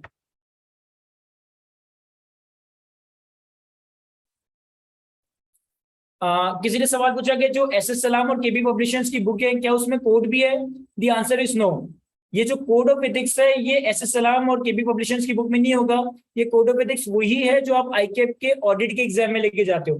तो हमें जो कोड ऑफ एथिक्स आईकेप के ऑडिट के एग्जाम में ले जाने की इजाजत है, उसी कोड ऑफ एथिक्स को टैक्सेशन के पर्चे में भी लेके जाना है। क्योंकि अगर आपने ऑडिट का पर्चा पढ़ा है तो आपको याद होगा कि कोड ऑफ एथिक्स में एथिक्स के दो एरियाज आता है, एक चार्टर्ड अकाउंटेंट इन प्रैक्टिस, एक चार्टर्ड अकाउंटेंट इन बिजनेस। तो जो चार्टर्ड अकाउंटेंट इन प्रैक्टिस है वो एक ऑडिटर का कोड ऑफ एथिक्स है, लेकिन जो चार्टर्ड अकाउंटेंट इन बिजनेस है वो बेसिकली अकाउंटेंट और टैक्स प्रैक्टिशनर के एथिक्स वगैरह आ रहे होते हैं।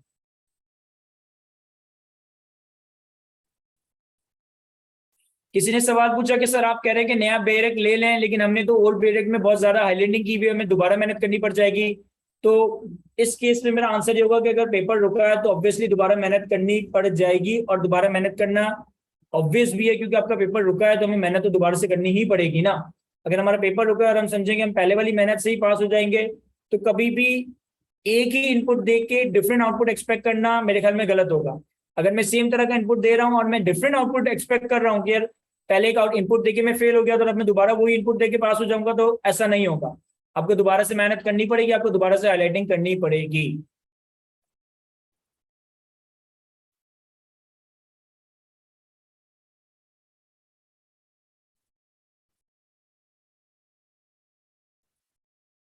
किसी ने सवाल पूछा कि सर, हमने लास्ट बैच में कंप्लीट लेक्चर्स लिए थे, तो आपको स्पेसिफिक लेक्चर्स मार्क करवा सकते हैं जो हमें देखने की जरूरत है, जिसमें चेंजेस वगैरह कवर हो रहे हो? देखिए, मैं तो पूरा, मुझे तो बैच कवर करवाना है, तो मैं तो सारी चीजें अपडेटेड पढ़ा रहा हूँ। मैं स्पेसिफिकली इस तरीके से आपको लेक्चर प्रोवाइड नहीं कर सकता कि भाई इस लेक्चर के अंदर चेंजेस आप ये देख लो।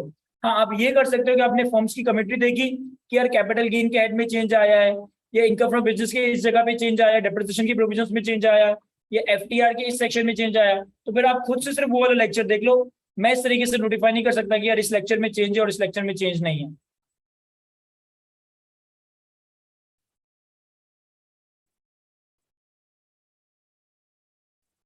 एक इस सवाल का जवाब मैंने शुरू में दिया था कि आपको कम से कम 5-6 अटेम्प्ट के पेपर सॉल्व करके किसी इंडिपेंडेंट पर्सन को चेक करवाने चाहिए। Miraj, this is the session for the students of June 22 attempt, specifically for the changes of finance act 2022। देखिए, फाइनेंस एक्ट 2022 की सारी चेंजेस अगर मैं डिस्कस करने लग जाऊंगा तो इसके लिए मुझे कोई 15-20 घंटे चाहिए होंगे, और ये एक सेशन में कंडक्ट नहीं हो सकता। मुझे कोई 15-20 घंटे के लेक्चर्स या क्लासेस कंडक्ट करनी होगी जिसमें मैं फाइनेंस एक्ट 2022 के चेंजेस, यानी कि अगर मैं तुम्हें कह रहा हूँ कि 10% के चेंजेस हैं, और अगर 150 घंटे का कोर्स है और 10% चेंजेस है तो आप अंदाजा लगा लो कि 15 घंटे तो फिर भी बनेंगे ही ना। तो मुझे कम से कम 15-20 घंटे क्लासेस कंडक्ट करनी पड़ेगी, तो जाके फाइनेंस की चेंजेस आपके साथ कवर की जा सकती है। तो बेहतर है कि आप डिफरेंट फंड की कमेंट्रीज से इन फाइनेंस की चेंजेस को देख सकते हो। देखो, अगर लास्ट बैच में क्लासेस लिए ना, तुम्हें इतनी समझ है कि किस तरह से टैक्स लॉ पढ़ा जा सकता है या पढ़ना चाहिए। इन फर्म्स की कमेंट्रीज को पढ़ोगे, कोई ज्यादा मेहनत नहीं लगेगी। एक एक फर्म की कमेंट्री तुम एक एक घंटे में पढ़ सकते हो। 4-5 फर्म की कमेंट्री पढ़ लो, तुम्हें सारी चेंजेस का पता चल जाएगा कि कहाँ कहाँ कौन से एरिया में चेंज आया।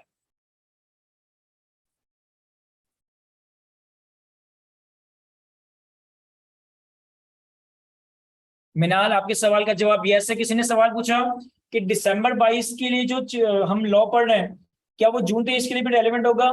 देखिए, फॉर द टाइम भी अगर मैं इसका जवाब दूं, तो आंसर इज यस। क्योंकि जनरली होता ये है कि हमारे पास मई के महीने में बजट आ रहा होता है, जून के महीने में बजट आता है, जो कि अगले 1 साल के लिए रेलेवेंट होता है। लेकिन अगर लेट से कि दिसंबर 22 के टाइम के बाद कोई मिनी बजट आ जाता है और मिनी बजट में कोई लॉ में चेंजेस आ जाती है, तो ऑब्वियसली फिर वो चेंजेस आपको कवर करनी होगी।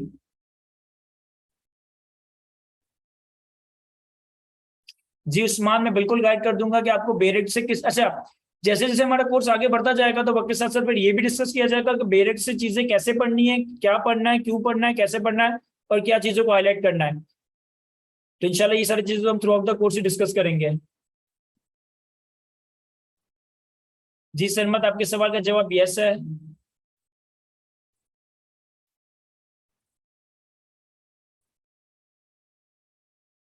शायान, आपके सवाल का जवाब नो है।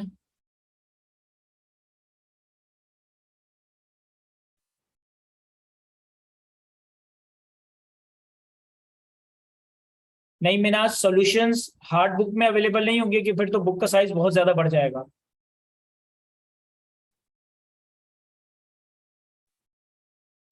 दो तरह के सवाल है जो कि ज्यादातर स्टूडेंट्स ने पूछे हैं। एक तो ये कि सर हमने अभी अभी एग्जाम दिया है, अब हम क्या करें, हम फेल हो गए। तो देखिए, आप पुराने वॉल्यूम्स को उठा के उनसे रिवाइज करने से बेहतर है कि पहले ये फाइनेंस की कमेंट्रीज फॉर्म की डाउनलोड करें और इन कमेंट्रीज को रीड कर लें। इसमें आपके 2-3 दिन 4 दिन लगेंगे, आप सारी फॉर्म की कमेंट्रीज को पढ़ सकते हैं। और फिर उसके बाद अपना रिवीजन स्टार्ट करें। जब आप फॉर्म की सारी कमेंट्रीज पढ़ लोगे ना, आपको पता चल जाएगा कि लॉ में कहाँ कहाँ चेंज आया। और उसके बाद जब आप रिवाइज करने बैठोगे ना, तो आपको पता चलेगा, अच्छा मैंने सैलरी पढ़ रहा हूँ, इसमें तो कोई चेंज नहीं आया था।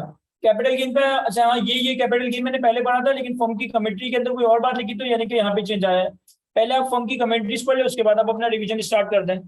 और ज्यादा कुछ लोगों ने सवाल पूछा कि सर बेरिक कैसे पढ़ना है, ये आप सब बताएंगे। बिल्कुल, हर चैप्टर के बाद आपको उस एरिया का बेरेट कवर करना है। और बिल्कुल पहले चैप्टर से तो नहीं, लेकिन जब हमारा कोर्स एक रीजनेबल तक कवर हो जाएगा, तकरीबन 30-40-50% तक कवर हो जाएगा, उस वक्त के बाद मैं आपको बताना शुरू करूंगा कि अब आपने बेरेट को किस तरह से हाथ लगाना है, किस तरह से पढ़ना है, किस तरीके से शुरू करना है। अभी शुरू की क्लासेस में तो बेसिक ही चल रही होती है, उसके बाद फिर हम बेरेट पे आते हैं।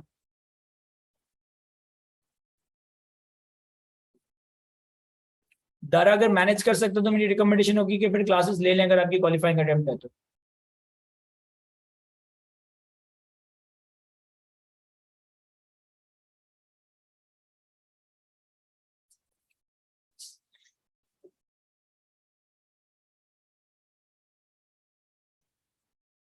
किसी ने सवाल पूछा है कि सर मेरे 2 पेपर्स हैं और मेरी क्वालिफाइंग अटेम्प्ट है, मैंने पिछली 2 अटेम्प्ट में क्लासेस लिए, मुझे दोबारा क्लासेस लेनी चाहिए। मेरा मशवरा जेन्युइन मशवरा होगा, अगेन मैं कोई इन्फोर्स नहीं कर रहा, क्योंकि जाहिर है कि मेरा डिसीजन हो सकता है कि कुछ हद तक बाइज्ड हो। इस वजह से मैं सिर्फ ओपिनियन दे रहा हूँ, डिसीजन आपने ही लेना है। मेरा मशवरा यहाँ पे होगा कि आपको क्लासेस लेनी चाहिए, क्योंकि आपकी क्वालिफाइंग अटेम्प्ट है। और साथ में उन्होंने सवाल पूछा कि क्या मुझे रीचेकिंग या रिकाउंटिंग की तरफ जाना चाहिए, मेरे 46 मार्क्स हैं। मेरा आंसर इसमें नो होगा, कि मेरा नहीं ख्याल है कि अगर 46 तो कम बता रहे हो, 49 मार्क्स भी है, तो आपको रीचेकिंग में जाना चाहिए। क्योंकि आईकिप के बाद जब किसी स्टूडेंट्स के 40 से ज्यादा मार्क्स होते हैं, तो आईकिप वैसे ही उनकी रीचेकिंग करने के बाद मार्क्स अनाउंस करता है। तो आपकी पेपर की रीचेकिंग हो चुकी है, आपको दोबारा से रीचेकिंग करके पैसे जाया नहीं करने चाहिए। और मैं यूं भी देखता हूँ कि यार आईकिप इतना एक प्रोफेशनल इदारा है, और एक प्रोफेशनल इमेज इसने अपने बिल्डअप किया हुआ है। तो अगर लेट्स से कि 46 मार्क्स आपके आते हैं और आप रीचेक की तरफ जाते हो और एक्चुअल में आपके 47 है, तो मेरा नहीं ख्याल कि आईकेएस इसमें अपनी गलती एक्सेप्ट करके आपके मार्क्स 47 करेगा, वो आपके मार्क्स 46 ही रखेगा। तो मेरा मशवरा है कि रीचेकिंग या रिकाउंटिंग में ना जाए।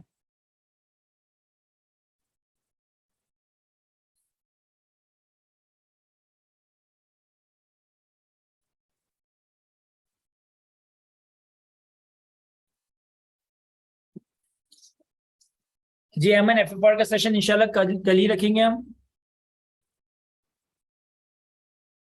अच्छा, अब बात करते हैं कि बेसिकली हमारा कोर्स किस तरह से चल रहा होगा। कुछ सवाल, बहुत ज्यादा सवाल से मैं इनको आंसर करूंगा तो मेरा ख्याल है कि बहुत ज्यादा लंबी हो जाएगी।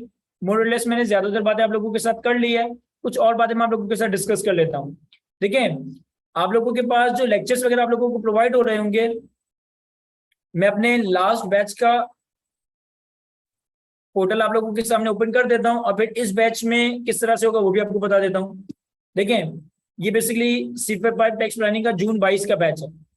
तो आपके पास सारे लेक्चर्स बुक की सीक्वेंस में अवेलेबल होंगे। लाइक हमारे पास चले चैप्टर 1 इंट्रोडक्शन ई कॉन्सेप्ट, फिर सैलरी, फिर कैपिटल गेन, फिर प्रॉपर्टी, फिर अदर सोर्सेज, फिर एग्जामिशंस, फिर टैक्स अकाउंटिंग, फिर इनकम फ्रॉम बिजनेस। ये वो एरिया जो हम कैफे भी पढ़ते हैं, यहाँ पे थोड़ा उसका डिटेल वर्जन पढ़ते हैं। फिर उसके बाद थोड़ा एडवांस एरिया आता है, minimum tax, alternative corporate tax, advance tax, final tax, minimum tax regime, practice questions, group taxation. ये वो एरिया जो कि एडवांस लेवल के एरियाज हैं जो कि सीए फाइनल में स्पेसिफिकली कवर होते हैं। उसके बाद सेल्स टैक्स, एफईडी, और फिर कुछ 4-5 अटेम्प्ट के आईकिप के पास पेपर्स के सॉल्यूशंस आ रहे हैं। अच्छा, हर चैप्टर में जब मैं कवरेज करवाता हूं तो हर चैप्टर में जितने कॉन्सेप्ट्स होंगे उन कॉन्सेप्ट्स के बाय नेम सारे लेक्चर्स आप लोगों को प्रोवाइड किए जाएंगे कि सैलरी में अलाउंसेस की टैक्सेशन क्या है, पर्क्स की टैक्सेशन क्या है, टैक्स का कॉन्सेप्ट क्या है, एम्प्लॉय शेयर स्कीम क्या है। फिर इसी तरह कैपिटल गेन में जो जो कॉन्सेप्ट हम कवर करते जाएंगे, आपके पास बाय नेम सारे लेक्चर्स अवेलेबल होंगे। ये सारा पोर्टल मैं आपके साथ पिछले बैच का इसलिए शेयर कर रहा हूँ क्योंकि पिछले बैच में मैंने लेक्चर्स इस फॉर्म में प्रोवाइड करे थे, तो आप लोगों को पढ़ने में, रिवाइज करने में काफी ज्यादा आसानी होगी।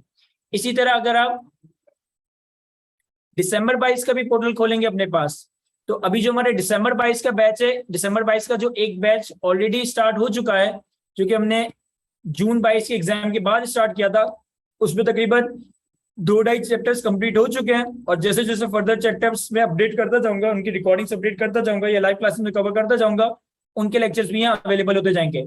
चैप्टर 1 हो चुका है तो चैप्टर 1 के ये सारे कॉन्सेप्ट्स बाय नेम आ रहे हैं। चैप्टर 2 कुछ हद तक कंप्लीट हुआ है, चैप्टर 3 कुछ हद तक कंप्लीट किया। तो मैंने चैप्टर में भी कॉन्सेप्ट्स को ब्रेक ब्रेक करके अपलोड किया ताकि आपको पढ़ने में भी मजा आ रहा हो और रिवीजन भी आपका एक अफेक्टिव रिवीजन हो रहा हो। जैसे जैसे हमारा कोर्स आगे बढ़ता जाएगा इंशाल्लाह चीजें यहाँ पे प्रोवाइड होती जाएंगी।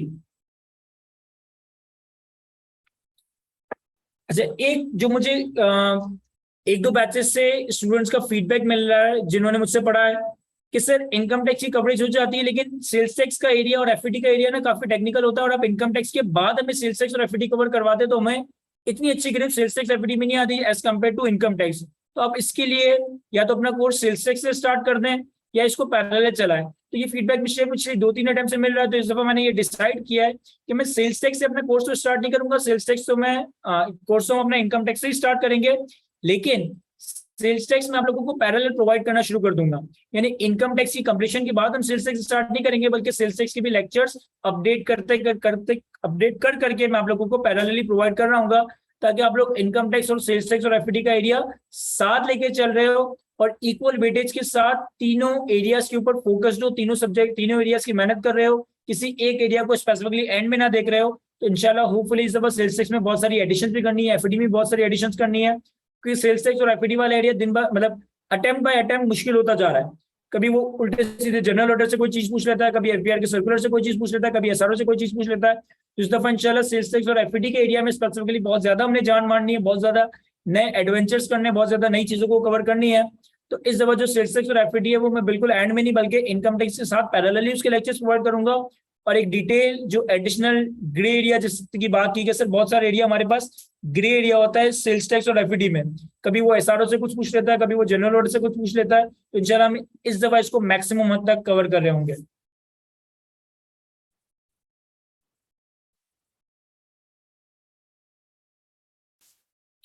किसी ने पूछा कि सर अभी तक कितना हो गया, तो अभी तक चैप्टर 1 कंप्लीट हो चुका है, सैलरी के चैप्टर का कोई 70-80% कंप्लीट हो चुका है, और एसेट और कैपिटल गेन के चैप्टर का कोई 60% कंप्लीट हो चुका है।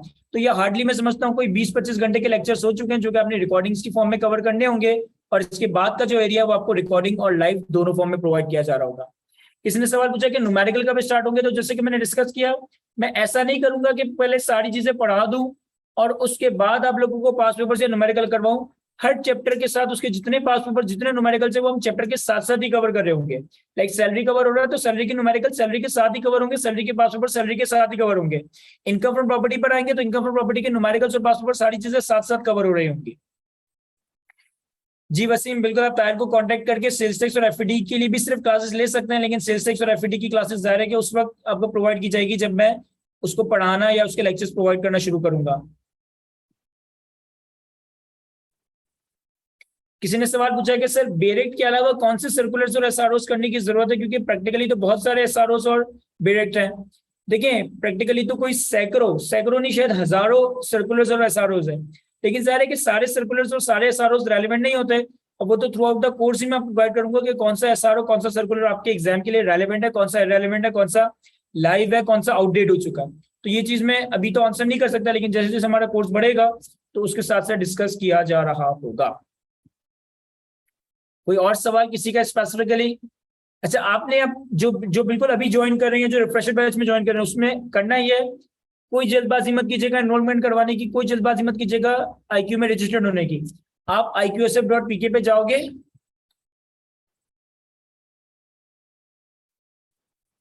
तो आपके पास आई होप कि आप लोगों को पोर्टल नजर, मतलब पोर्टल नहीं, ये वेब पेज नजर आ रहा है। इस पोर्टल पे जाकर आपने कोर्सेस में सीफेब 5 दिसंबर 22 में जाना है। तो सीफेब 5 दिसंबर 22 में जो पहला चैप्टर आ रहा है ना, इंट्रोडक्शन इन की कॉन्सेप्ट्स, इनके सारे लेक्चर्स मैंने डेमो पे रखे हुए। पहले सुकून से पहले चैप्टर की क्लासेस लें, डेमो लें, तसल्ली करें कि क्या आप लोगों की फ्रीक्वेंसी मेरे साथ मैच कर रही है। देखिए अगर एक टीचर का बहुत ज्यादा नाम है इस प्रोफेशन में, या एक टीचर की आपने कोई बात वगैरह सुनी है, तो जरूरी नहीं है कि आपकी फ्रीक्वेंसी भी उस टीचर के साथ मैच कर रही है। तो आप पहले सुकून से एक चैप्टर के डेमो लेक्चर्स लें, पूरे एक चैप्टर कवर करें, और वंस यू फील कि हाँ यार ये चैप्टर समझ आ रहा है, मुर्तुजा से मेरी फ्रीक्वेंसी मैच कर रही है, मुर्तुजा जिस तरीके से बता रहा है मैं सेटिस्फाइड हूँ, तो जाके आपने एनरोलमेंट करवानी है। कोई जल्दबाजी नहीं है एनरोलमेंट करवाने की। चैप्टर 1 में कोई 7-8 घंटों के लेक्चर्स हैं, इसको आप देखेंगे तो आप लोगों को मेरे पढ़ाने का स्टाइल भी समझ आ जाएगा, ये भी समझ आ जाएगा कि क्या मेरे पढ़ाने के स्टाइल से आपकी फ्रीक्वेंसी मैच हो रही है। और अगर ये चीज पे आप सेटिस्फाइड है तो आपको रजिस्टर करवाना है, अदरवाइज आपको कोई रजिस्टर करवाने की जरूरत नहीं है। और फिर चैप्टर 1 की बात, जो चैप्टर 2 है ऑब्वियसली वो लॉक्ड है, वो आप रजिस्टर्ड होंगे तो ही आप देख सकते हैं। लेकिन चैप्टर 1 के लिए आपको रजिस्टर्ड नहीं होना। ये सारे लेक्चर्स प्रीव्यू पे अवेलेबल है, यानी कि आप इनको डेमो पे भी देख सकते हो। हमजा ने सवाल पूछा कि टेक्स्ट की आपके 3 वॉल्यूम्स हैं, क्या बेरेक्ट इसमें शामिल है या बेरेक्ट सेपरेट है? तो बेरेक्ट तो सेपरेट है, क्योंकि बेरेक्ट तो अपने एग्जाम में लेके जाना है। ये जो 3 वॉल्यूम्स हैं ये मेरी रेफरेंस बुक है जिसे मैं पढ़ाता हूँ, या जो प्रेजेंटेशन वगैरह के फॉर्म में, बाकी ये वॉल्यूम्स तो सेपरेट है। अच्छा, थोड़ा सा मैं अपना टीचिंग मटेरियल भी आप लोगों के साथ शेयर कर दूं कि टीचिंग मटेरियल आप लोगों को जो साथ जो बुक में शेयर हो रहा होगा वो किस फॉर्म में है।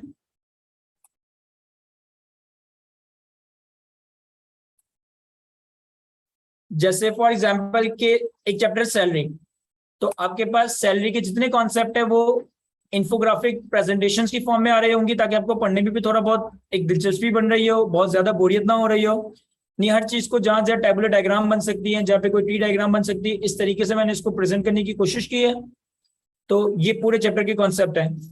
फिर उसके बाद इसके प्रैक्टिस क्वेश्चंस, जाहिर है कि बुक में आपके पास सॉल्यूशन अवेलेबल नहीं होंगे। सॉल्यूशन के लिए मैं आपके साथ ड्राइव पे एक लिंक शेयर करूंगा ग्रुप पे, जहां पे आपको सब चीजों के एक्सेल सॉल्यूशन मिल रहे होंगे। और उसके बाद हर स्टैंडर्ड की 1 पेजर 2 पेजर समरीज हैं, जो कि आपके रिवीजन को इंशाल्लाह इफेक्टिव बना रही होगी। इस 1 पेजर 2 पेजर समरी में आप उस रेलेवेंट चैप्टर को एक क्विक वे में रिकैप या रिव्यू कर सकते हो, रिवाइज कर सकते हो। तो ये हर स्टैंडर्ड की 1 पेजर 2 पेजर मैंने समरीज बनाने की कोशिश की है, ताकि आपका रिवीजन वगैरह इफेक्टिव हो सके। तो इसी तरीके से सारे इनकम टैक्स के सीएससी प्रोविजंस आपके साथ शेयर किए जा रहे होंगे।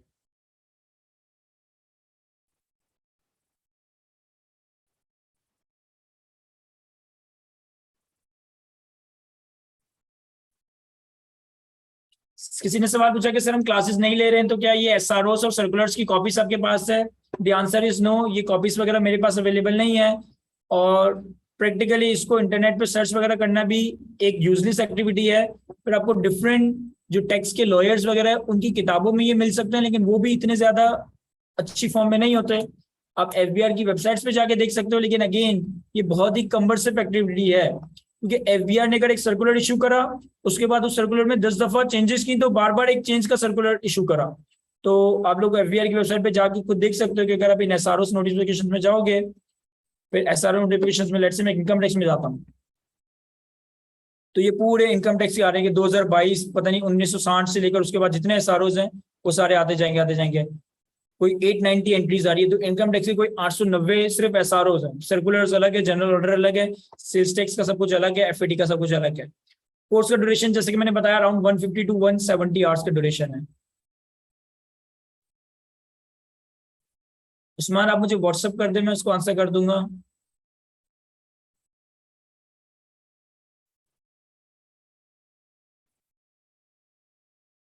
अच्छा, बेरेट के हवाले से किसी ने पूछा कि बेरेट कौन सा, तो बेरेट अभी आपको बाय नहीं करना, लेकिन वंस वो मार्केट में अवेलेबल हो जाएगा तो मैं आपको गाइड कर दूंगा। आप लोग सर खालिद पेटी वाला का, जो पेटी वाले पब्लिशर्स का बेरेट है वो बाय कीजिएगा। एस एस सलाम मैं रिकमेंड नहीं करूंगा, रीजन भी कि एस एस सलाम की बेरेट में सिर्फ income tax, sales tax, FD ये चीजें आ रही हैं, लेकिन पेटी वाला का जो बेरेट है उसमें सारे नहीं, इंपॉर्टेंट एसआरओज और सर्कुलर्स भी उन्होंने अपनी बेरेट का पार्ट बना दिया है। तो आप पेटी वाला का अगर बेरेट बाय करते हो तो आपके पास ऑर्डिनेंस भी होगा, रूल्स भी होंगे, सेल्स टैक्स भी होगा, एफडी भी होगा, और जो इंपॉर्टेंट एसआरओज और सर्कुलर्स हैं वो भी उनके बेरेट में आ रहे हैं।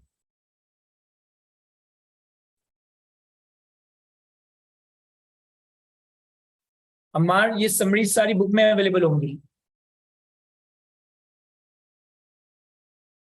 हो सकता है मैंने बहुत सारे क्वेश्चंस आप लोगों को मिस कर दिया, क्योंकि मेरे पास चैट बॉक्स एक ऐसे फॉर्मेट पे आ जाता है कि वो कंट्रोल नहीं हो पाता जब बहुत सारे सवाल आ रहे होते हैं। तो आई होप कि मैंने बहुत सारी चीजों को आंसर करने की कोशिश की, लेकिन स्टिल अगर किसी को कोई इंपॉर्टेंट सवाल है जो आंसर होने से रह गया हो तो वो आप पूछ सकते हैं। अच्छा, जो सेकंड टाइप का स्टूडेंट था ना हमारे पास, जिन्होंने प्रिपरेशन बहुत अच्छी की थी लेकिन एग्जाम में पैनिक कर गया था, उसके लिए मेरा मशवरा ये है कि अगर तुम्हारी प्रिपरेशन बहुत अच्छी थी और एग्जाम में पैनिक कर गए थे, तो अब आपने अपना रिवीजन करना है। अगर क्लासेस ले ना ले, सेल्फ स्टडी करें या टीचर से पढ़ें, ये आपका डिसीजन है। लेकिन once your revision is complete, ये वाला काम जरूर कर लीजिएगा कि कम से कम 6-7 अटेम्प्ट के पेपर सिनेरियो में रहते हुए सॉल्व कीजिएगा। यानी 3 घंटे अपने आप को किसी लाइब्रेरी में या किसी कमरे में बंद करके जिस तरीके से एग्जाम के प्रेशर में पेपर सॉल्व करते हो ना, इस तरीके से करना। जब आप 3-4-5-6 अटेम्प्ट के पेपर्स को इस तरीके से गुजारोगे, 3-3 घंटे के पेपर्स में टाइम स्लॉट में पेपर्स को सॉल्व करोगे, तो इंशाल्लाह आप लोगों की आदत में ये चीज आएगी, आप लोगों की तरीके से कमांडो ट्रेनिंग हो रही होगी कि आने वाले दिसंबर 22 के एग्जाम में आप पैनिक ना करो। शयान, पास पेपर्स के अपडेटेड सॉल्यूशंस तो नहीं, जो चैप्टर्स हैं हर चैप्टर के बाद उस चैप्टर के प्रैक्टिस क्वेश्चंस आ रहे हैं, उन प्रैक्टिस क्वेश्चंस में पास पेपर्स के सारे सवाल हैं। तो आपके पास चैप्टर वाइज जो सॉल्यूशन अपडेटेड होंगे, प्रोवाइडेड होंगे, उसमें वो पास पेपर्स की भी अपडेटेड सॉल्यूशंस आ रहे होंगे।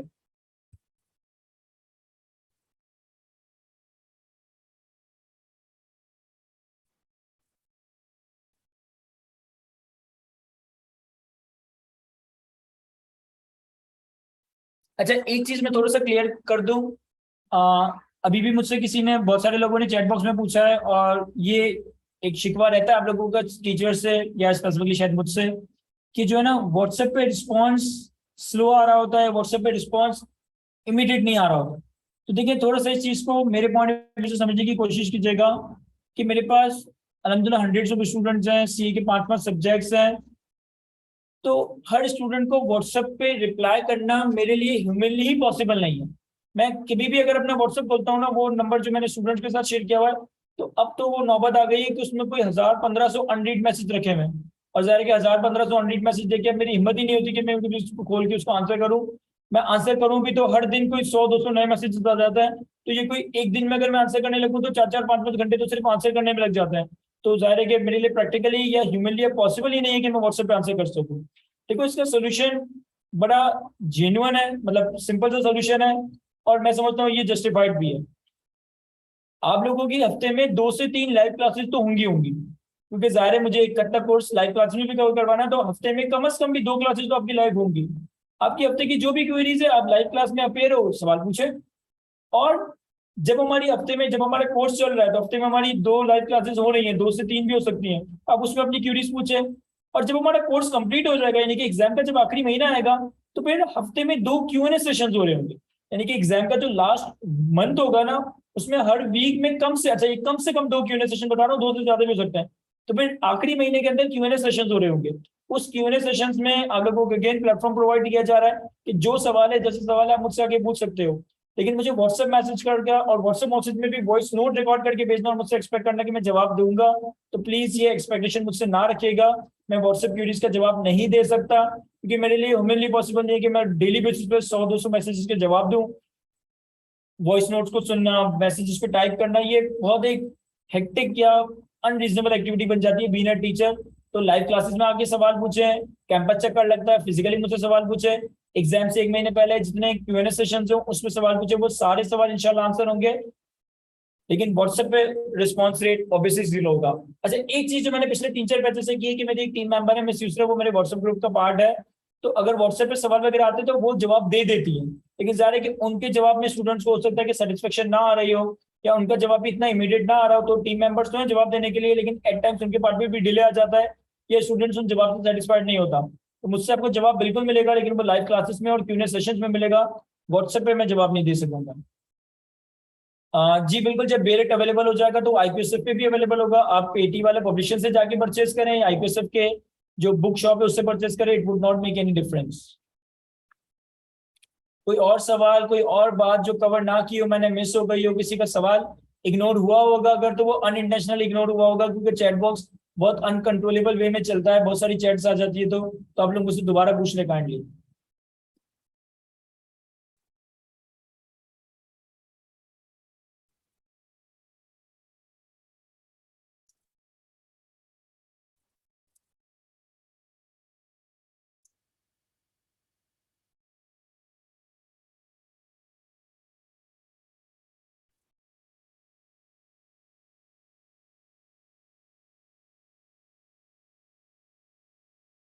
See your suggestion is well noted and will be applied.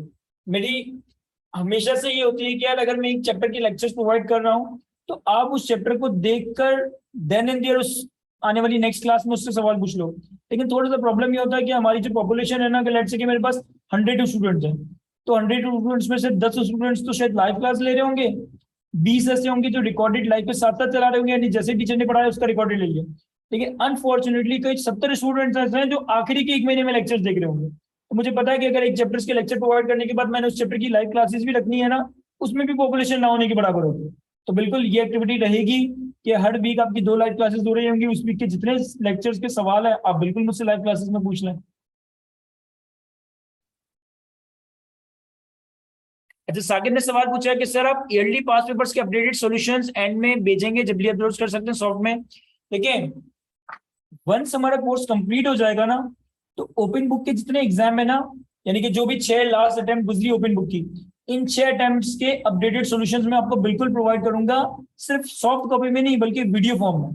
तो आपके पास कंप्लीट ईयरली पास पेपर्स की भी रिसेंट 6-7 अटेम्प्ट्स की, यानी कि जब से एग्जाम ओपन बुक हुआ है, उनकी भी सॉल्यूशन फॉर्म होंगे, both in excel format, both in video format. नहीं शायद अगर आप अपडेटेड वॉल्यूम परचेस करते हो तो फिर आपको कमेंट्री देखने की जरूरत नहीं है। जी अरकम, बिल्कुल, अगर आप एसपीएम और टैक्स दे रहे हो और 2 पेपर्स ही आपके, तो मैं समझता हूँ कि एसपीएम देने के बाद अगले दिन टैक्स मैनेज हो सकता है, आप उसको रीजनेबली पहले ही रिवाइज करके रख सकते हो, ताकि आप एक आधे दिन के अंदर भी बाकी रिमेनिंग पोर्शन रिवाइज करके टैक्स में अपेयर हो सकते हो। तो एसपीएम और टैक्स अगर दे रहे हो और 2 पेपर्स ही है तो रीजनेबल मैनेज किया जा सकता है। नहीं अली, रेफरेंस बुक पीडीएफ में अवेलेबल नहीं होगी। किसी ने सवाल पूछा है कि आपकी जो रेफरेंस बुक है वो पीडीएफ फॉर्मेट में अवेलेबल होगी पोर्टल पे। The answer is no. जो चीजें बुक में अवेलेबल है वो सॉफ्ट फॉर्म में आपको प्रोवाइड नहीं की जाएगी। समरीज हो गई, चैप्टर की प्रेजेंटेशन हो गई। अभी मैंने 3 चैप्टर्स की प्रोवाइड की क्योंकि अभी बुक अवेलेबल नहीं थी। इंशाल्लाह नेक्स्ट वीक के एंड तक मैक्सिमम बुक अवेलेबल हो जाएगी। तो किसी भी चैप्टर का बुक का मटेरियल आपको सॉफ्ट में नहीं प्रोवाइड किया जाएगा, सिर्फ सोल्यूशन सॉफ्ट में प्रोवाइड किए जा रहे होंगे। जी उस्मान, बिल्कुल। अरकम, नहीं आपको इस चीज को इतनी रेलेवेंस रहती नहीं है, क्योंकि वो ओपन बुक से पहले रट्टे वाले सवाल आ रहे होते थे, अब ज्यादातर सवाल हमारे टेक्स्ट केस स्टडी बेस आ रहे होते हैं।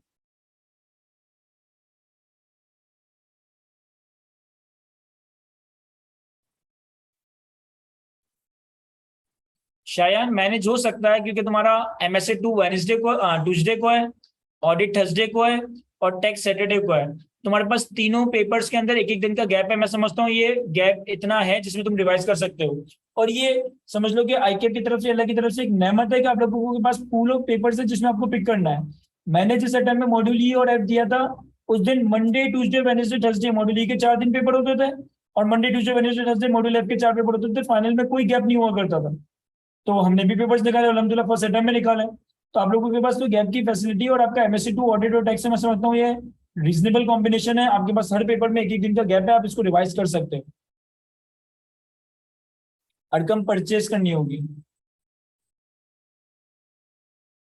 कुछ सवाल किसी का रह गया हो तो काइंडली पूछ लें, अदरवाइज हम फिर अपनी मीटिंग आज का सेशन ऑफ करते हैं। मैंने आपको बताया कि आपकी अप्रोच क्या होगी। जो बिल्कुल पहली बार पढ़ रहे हैं उसको अभी जल्दबाजी नहीं करनी रजिस्टर करवाने की, पहले जाके IQSF के वेबसाइट पे CFET 5 में जाके पहले चैप्टर के लेक्चर्स देखें, फ्रीक्वेंसी मैच करती है तो रजिस्टर करवाएं और फिर दूसरे चैप्टर लेना स्टार्ट करें। और जो लास्ट अटेम्प्ट के स्टूडेंट्स हैं, सेल्फ स्टडीज की तरफ जा रहे हो तो फाइनेंस की कमेटी उठाओ, पढ़ो और रिवीजन स्टार्ट कर दो। और अगर क्लासेस ले रहे हो तो फिर इसी सीक्वेंस में आपने चलना है।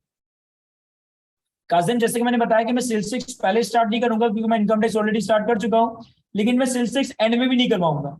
आपका जैसे इनकम टैक्स खत्म होगा ना, सेल्स टैक्स साथ खत्म होगा या उससे पहले खत्म हो चुका होगा, तो सेल्स टैक्स में पैरेलल चला रहा हूँ। तो इनकम टैक्स सेल्स टैक्स हम पैरेलल चलाएंगे, दोनों के लेक्चर्स आप लोगों को साथ साथ मिल रहे होंगे।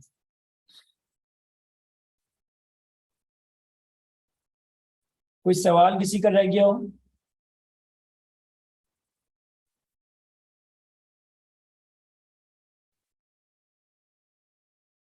मलिक, पहले तो आप ये डिसाइड करें कि other you are going for classes और सेल्फ स्टडी। अगर आप क्लासेस के साथ चल रहे हो तो आप क्लासेस के साथ चलते रहो, और अगर आप सेल्फ स्टडी की तरफ जा रहे हो तो आप देखिए, अब आपने को रिवाइज करना है। 3 चीजें आपने करनी है। सारी फॉर्म्स की फाइनेंस की कमेंट्री देखनी है, उसके बाद रिवीजन करना है, और उसके बाद कम से कम 5-6 अटेम्प्ट के पेपर आइसोलेशन में 3 घंटे में रहते हुए सॉल्व करने हैं, और किसी इंडिपेंडेंट पर्सन को चेक करवाना है, ताकि वो इंडिपेंडेंट पर्सन एक जेन्युइन फीडबैक दे सके यार आपकी गलती कहाँ हो रही है। जी वेलकम।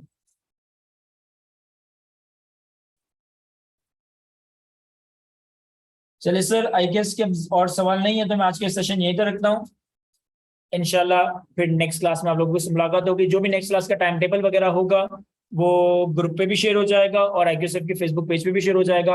होपफुली वो नेक्स्ट क्लास हमारी वीक में किसी दिन हो रही होगी। आज की क्लास को हम यहीं तक रखते हैं। Thank you, Allah Hafiz.